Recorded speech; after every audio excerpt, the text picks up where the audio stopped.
First, Brian, I thought we might start with you giving us a little insight into your role. You're the general manager for Omni Retail at Super Retail Group. It seems like a role that's self-evident, but I wonder if you could just give us a little insight into yourself and your role and what it actually entails. Sure. So good afternoon, everybody. So the role is very much around driving an Omni strategy and making sure we've got excellent execution. We are in our 50th year next year, so as an organization, very mature, established retailer, recognizing the customer shift. How do we think about the customer, engaging them? How do we integrate digital? And indeed, how are our customers using digital across those channels? So it's very much around building capability as much it is as building mindset and a new way of working, so we think differently. And fundamentally, that think differently is to think about the customer and don't think about channel. So historically, we've got our 600 plus stores and we've got our websites, and we recognize we need to do click and collect because everyone's demanding it, but actually, let's embrace it, embrace digital, integrate it, and drive it. So Super Retail as an organization, as a group, has been around since early 70s. You're a top 10 Australasian list retailer, ASX listed. I think everyone in this room actually owns something from either your automotive or boating, camping, fishing, which my son thought was a swear word when it was first on TV, Macpac and co. And I hate to admit how many things we probably have around our house. I went and had a bit of a look last night. I thought we would have a look at three key parts of your journey over the last sort of 18 to 24 months. Specifically leading up to the end of 2019 when you were looking at how to drive some business benefit around your online strategy and integrating an omni-channel, omni-retail solution with a technology shift from tools and systems you'd built yourselves to your partnership with Manhattan Associates, and in particular software as a service or SaaS-based cloud offering. Then I thought we'd look at what happened early 2020 where you were well positioned to drive that outcome, and then things happened. And then I thought we'd look at what happens after that, how do we come out of that. So let's maybe start with you setting the scene to leading up to the end of 2019. You're looking at your online presence, you're looking at how to drive more business benefit from that, you're driving a real focus around customer-centric activity. Lead us up into kind of getting to that point before the world turns upside down. So we typically operate with a short, medium, and long-term horizon. And the longer-term horizon was building some core capability and systems.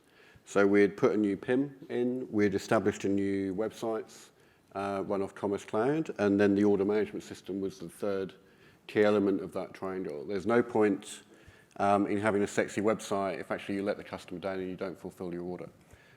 So we've been building that core capability. We've also been looking at teams, ways of working, driving the cultural change. And we've made some pretty good inroads. We were kind of establishing our position in the market, shall we say. However, and to the point referenced earlier from Chemist Warehouse, the online profitability was a challenge. And for us, that challenge was fundamentally because of the cost of fulfillment. And interestingly for us, the average order value of an online customer or an online order is 170% more online than it is in store. So actually the numbers were there. But the cost and eroded the profit was largely due to split deliveries. Obviously, you have the fulfillment challenge, and a lot of our orders were split, and we also had a lot of interstates. And a split order being, not only does it incur double freight cost, it typically involves a customer getting frustrated and calling our contact center, which of course has a cost to handle. So for example, and I'll use Rebel as an example, the customer would order a basketball and a basketball pump, and that may end up being split. The customer receives the pump, and the first thing they do is like, where's my ball?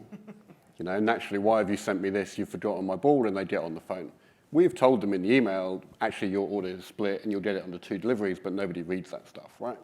So actually, how do we drive profitability from our online operation was the big opportunity, targeting fulfillment, and therefore having a system in place to support and drive that was the fundamental piece we were looking at. Just on that point, just to clarify that, so walk us through the journey up to that eureka moment, that aha moment where you realized that you were doing a lot of business online, you were fulfilling from potentially the nearest store, and a range of decision points came about to realize that didn't necessarily make sense. Walk us very briefly into kind of how that moment came about, and then we'll sort of look into what you did next. Yeah, I mean, in hindsight, it's very obvious, but that's the beauty of hindsight. The old model was very much around we will send the order to be fulfilled from the nearest store to the customer. And part of that, again, was historic because in the early stages, we wanted stores to be engaged and understand online. So actually, if they're fulfilling that order, the money goes in that store's till, so the manager is engaged. So there was a kind of attribution KPI piece to help with the mindset. But fundamentally, like I live 4 Ks from my nearest BCF. Ozpost don't go to that store, pick it up and bring it to my house. So actually, why do they pick it up, take it 80 Ks down the road to a sorting centre, and then it comes 80 Ks back to my house? And we've added lag in there, and we've added some double handling. So actually, let's break the model of logic that says, I'm just going to send it to the nearest location. And what we were looking for is a level of sophistication to say, where is the best place to fulfill this order from? And a key component of that was having a single view of inventory. It's been referenced a few times. Without a single view of inventory, like you're going to struggle fundamentally. And we were struggling because we didn't have that single view. There's then the additional logic to say, okay, where is the best place to send this? And it still may be a store, but it might be a distribution center. It looks at the makeup of that order, because obviously as retailers, we want a customer to buy as much as possible, so 2, 3, 4 items. And where's the best place? And it's that added sophistication that's been the step change for us. See, up to that point, you've had your own systems, potentially home-brewed things. Yep. You've had a decade and a half, like 15 odd years of relationship with Manhattan Associates in various forms. At what point did you start that conversation around how you can leverage their platform, their capability to address that in particular? We started it early, very much so. And it's one of those, when you're looking at those big set plays, having a feel for actually what's out there, who's doing what, and what the capability is really important. Because ultimately, it helps inform your requirements. It helps you understand what's possible and get a sense of that. So we had some early conversations. That said, we did go through a formal RFP process. We assessed it very openly against different competitors in the market. And thankfully, the system absolutely fulfilled all of our needs, and we had confidence in the relationship. And that for us is, again, really important because these systems are a significant part of your landscape. There was a gentleman on this stage yesterday that talked actually about his order management system project was a bigger deal for him than COVID was because the project went wrong. We had a very interesting experience in interesting is not the right word. In 2019, we went live with a new order management system, which was utterly catastrophic and brought the business to a grinding halt, a business continuity event that stopped us trading and delivering goods for about 45 days. And it took 11 months to fix, and it affected 6,000 to 7,000 customers plus and had an incredible demoralizing effect on our frontline team. So here we are in a state of change. Then we have this catastrophic collapse of an IT project that had been years in the making, badly scoped, badly managed. And then on top of that, so that was our biggest, COVID wasn't our biggest disaster in 2020. So you've got to have actually that sense of partnership and trust that you've got that shared outcome with the people that you're working with. Not just today, but it's, you want it there for several years. So that sense of partnership and DNA relationship is very important. Yeah, it seems to me it's kind of like that Goldilocks zone, isn't it? You're not too big, not too small, you're the right fit. You've both got effectively similar skin in the game, if you like. We were talking earlier, and you gave me a couple of little anecdotal points around who you'd selected to use as the initial trial. I wonder if you can walk us through that and kind of how that came about. Yeah, so best laid plans. We started the order management project pre-COVID, PC, and we had, we worked together as one team, integrated team, so that culture and DNA was really important. And we looked at the rollout plan, and Supercheap New Zealand, for us, is the smallest website, smallest volume. Supercheap Auto, you're talking about? Supercheap Auto, sorry, absolutely, thank you. And therefore, right, that's the lowest risk. We have a dual run period, we switched over the lowest risk, we kind of monitor, is it doing what we thought it needed to do we need to tweak the dials and so forth, and then roll out to Supercheap Auto New Zealand, BCF, and then Rebel. And Rebel was last because actually they do the most online orders. And about 45% of our online orders are click and collect, but there's a vast majority that come out of Rebel for home delivery. So from a risk perspective, we were very comfortable with the plan and the transition. Halfway through, actually it's probably about a quarter of the way through, delivering, COVID came. And that brought all sorts of challenges and opportunities. We, from an online perspective, Black Friday every day, however you want to describe it, it went absolutely nuts. And of course, instantly then, it's like, hey, Brian, can you deliver this a bit quicker? And can Rebel go first, please? So in the midst of, it's a bit of a dad joke, but we had a run on running machines within Rebel. There's sort of all sorts of demand happening, bulky items. We needed that system and tool in place as quickly as possible. So flipping that created all sorts of fun. But thankfully, literally day one, it did what it needed to do in not only reducing the splits, thinking about where the orders go, but the thing that surprised us the most was when we send orders to store, historically, a lot of them would get sent back because our team member would go to the shelf and say, actually, why have you sent me this order? I haven't got this item in stock. So we've wasted that team member's time. He kind of then feels a bit down on online again of going, God, they're just wasting my time. I should have been helping the customer. The order comes back to us. We've lost 24 hours, goes around again, goes somewhere else. So it is impacting our delivery on time. But instantly, the volume of orders that got rejected at store just, and we were not expecting that. And that came from the single view of inventory to drive that better logic as well. So you get to the end of 2019, you've got this initiative, board approval, you're running it out, you're going to give the Kiwis a run for their money to test it there. Yep. You're ready to go and roll this thing out in early 2020. The world gets turned up down.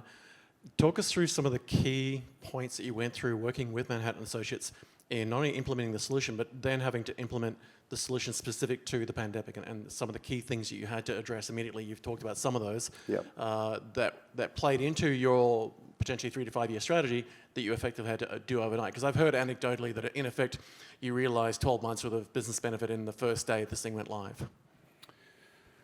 So yeah, there was a number of things happening. So we went through the traditional process of working together, detailed design, understanding all the integration points. Data is at the heart of everything, and therefore integration is at the heart of everything. We had this kind of perfect system, looked fantastic on the box, but as always, and everyone that's been involved in delivering technology, it's around how do I take that beating heart and integrate it into our body?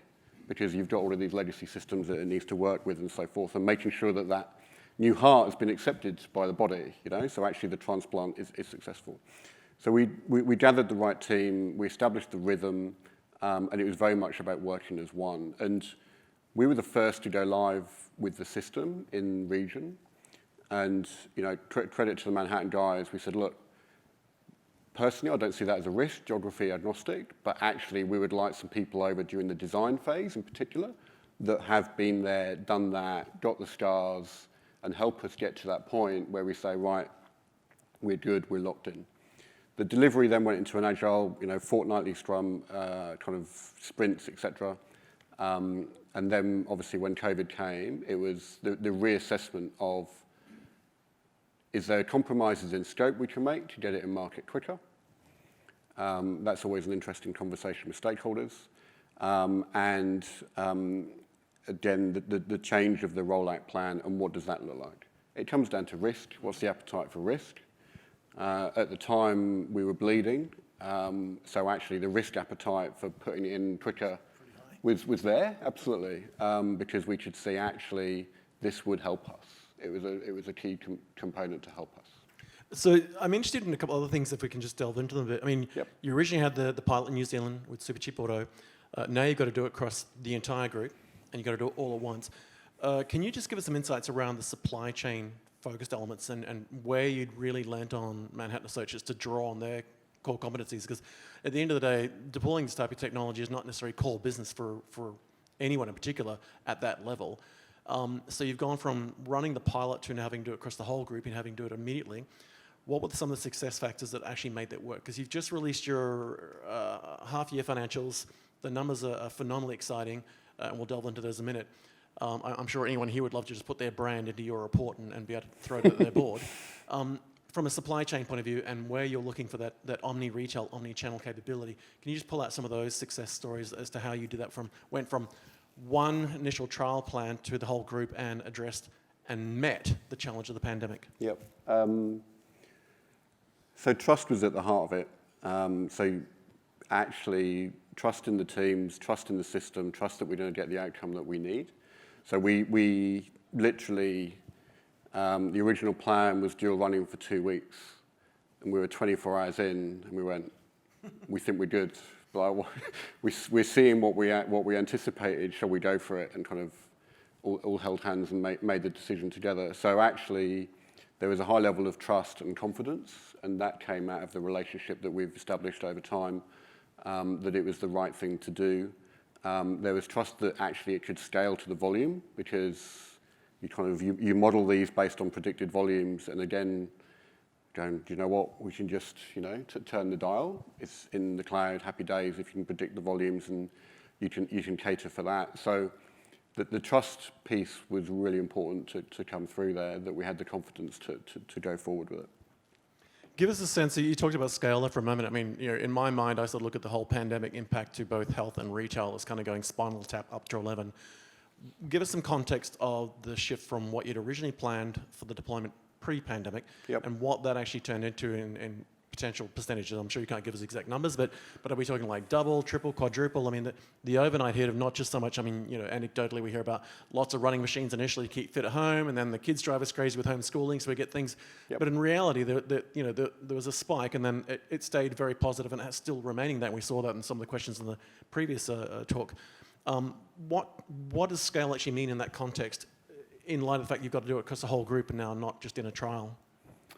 So we did the modelling, we had the financial model, predictions, etc. And to the reference that the guy earlier got screwed up and threw away.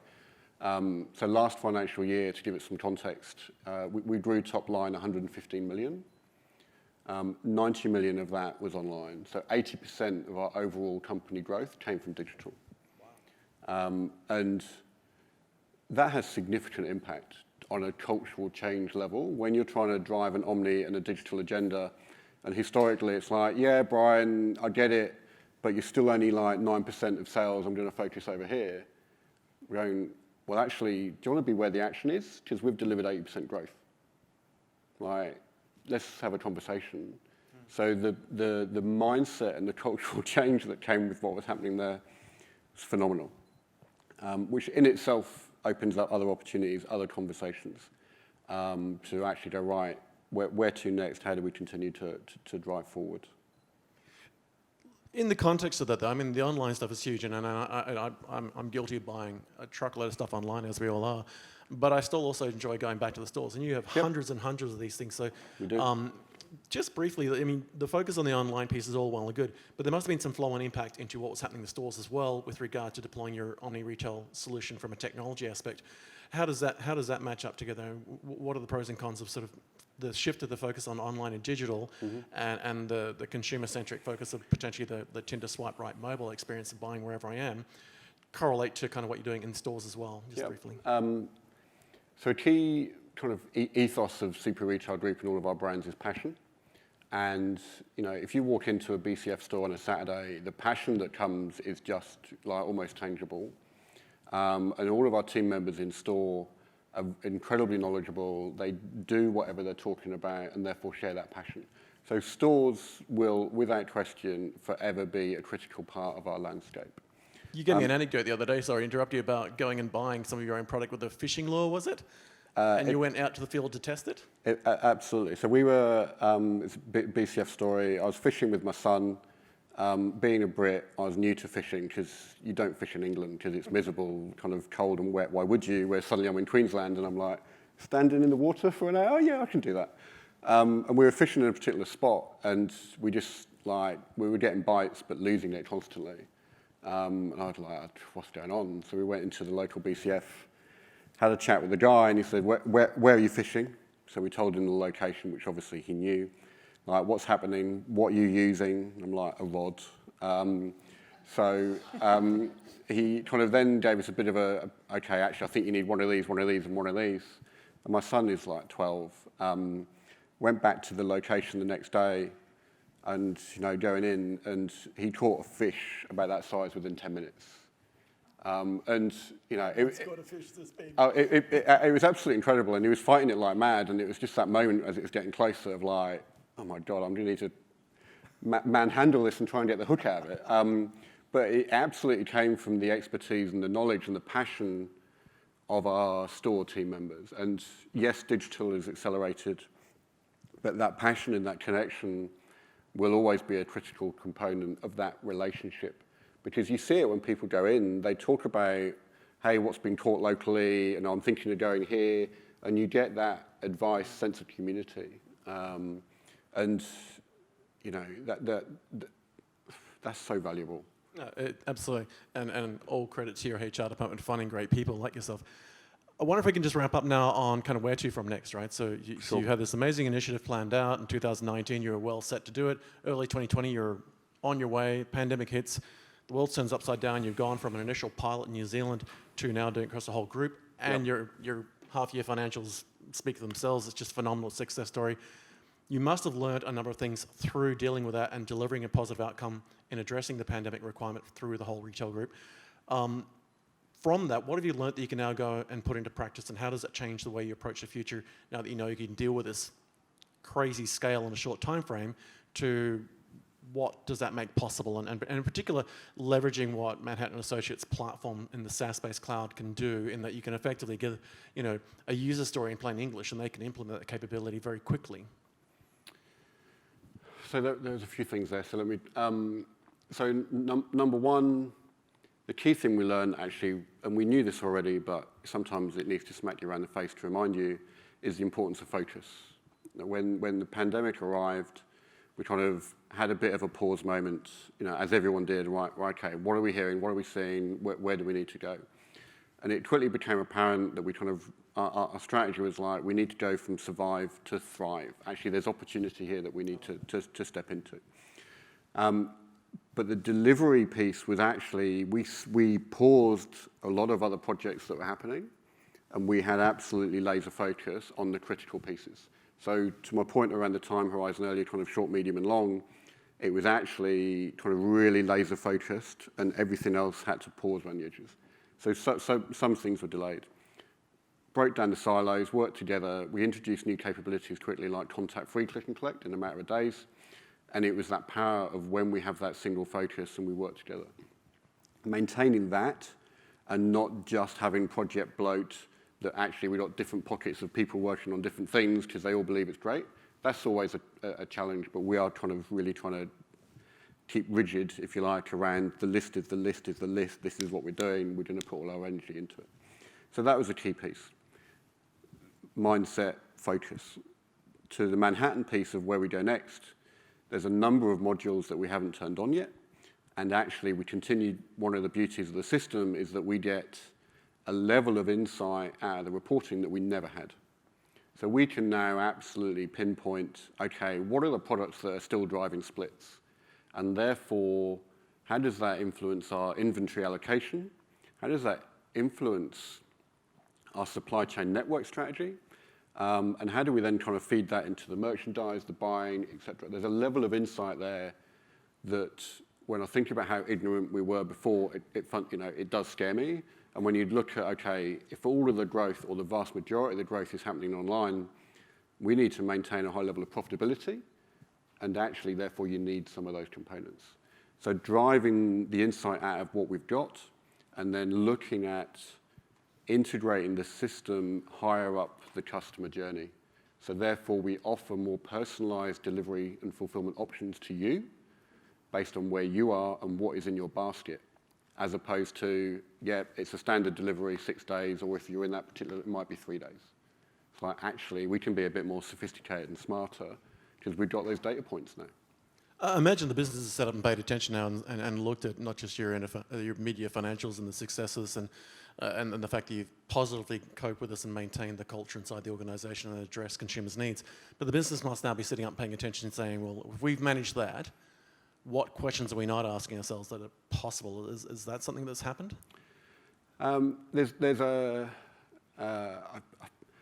worked in digital retail about 20 odd years, and I've always been the underdog trying to say, hey, this is coming, we should think about this, da da da da, and pushing it against the door. Like the door's flung open, hey Brian, come on in, do you want a cup of tea, here's a biscuit. Like there's that fundamental change. So actually we are having no more meaningful conversations around where to next, and what the opportunity is, and then driving that real kind of clarity of opportunity. So yeah, there's the cultural shift that's come with it has been powerful. Fantastic. Well, firstly, congratulations on making this role drive so many amazing outcomes. Congratulations on the amazing results that we've seen, not just with coping with the pandemic and getting me all the sporting gear that I needed to keep my son from driving me crazy, but also I really think that the success story that's come out of the relationship you've built, not only the 15 years leading up to this, but also in the last 12 to 14 months with Manhattan Associates, is a case study that really needs to be looked at by all brands. Because as I said, in all seriousness, if any retail brand could put their logo in your mid-year financials, I think they would happily take that to the board. It's been great to hear all of those insights, and again, congratulations. I think let's throw it to the floor and see if in the last couple of minutes we've got any questions that folk would like to put to you. I'm sure there's plenty of those. We've got two. So let's start out there. The first one there is, do you think investing in a cloud-native order management solution allowed you to scale at speed during the pandemic? I think the answer to that is yes, but maybe you can delve into why in particular. It totally is, yes. So the inherently cloud and scale, two words that go together, and we saw unprecedented scale going through the system. You know, if we hadn't made previous investments in our core web capability as well as our order management system, we would be in a world of hurt, absolute world of hurt. But actually being able to scale that, being able to actually introduce new capability with confidence in that order management system has been absolutely fundamental to helping us support that. Absolutely. A reason to be able to go to sleep at night, which we're all keen to do these days. Let's just wrap up with one last 30-second piece from you. If there was one piece of advice above everything else that you've learned from the last 14 to 18 months working with Manhattan Associates that you could share with the room to take away and actually action, what might that sound like? One piece of advice. So it's probably quite a British analogy, but bear with me. One of the really important pieces is focus, and the analogy I use with my team is kind of pruning your rose bush. At the start of the flowering season, you'll have lots of little buds and the opportunity of these turning into flowers, and it would look quite good. But actually, if you cut half of those off, then all the energy goes to the ones that remain, and those blooms get bigger and bolder, they smell better, they attract more wildlife. So actually, don't be scared of pruning and put all your energy into something that's going to be absolutely awesome, because there's enough mediocrity out there, and if you leave too many buds, you'll just be mediocre. And nobody wants to be mediocre from a customer perspective. Nobody wants to work on mediocre projects. So trim your rose bush and get beautiful buds. Focus on those opportunities for growth. It's the first thing that you learn when you're growing grapes. Trim the stuff that's not going to give you good wine. Well, thank you so much for your time. It's been fantastic to get all those great insights, great anecdotes. And if anyone has further questions, I would welcome to come up and have a quick chat with them in person. I could listen to you talk about it all day, but we only have 30 minutes. Thank you very much. Could maybe get a round of applause for some of the insights we've had here today. Thank you.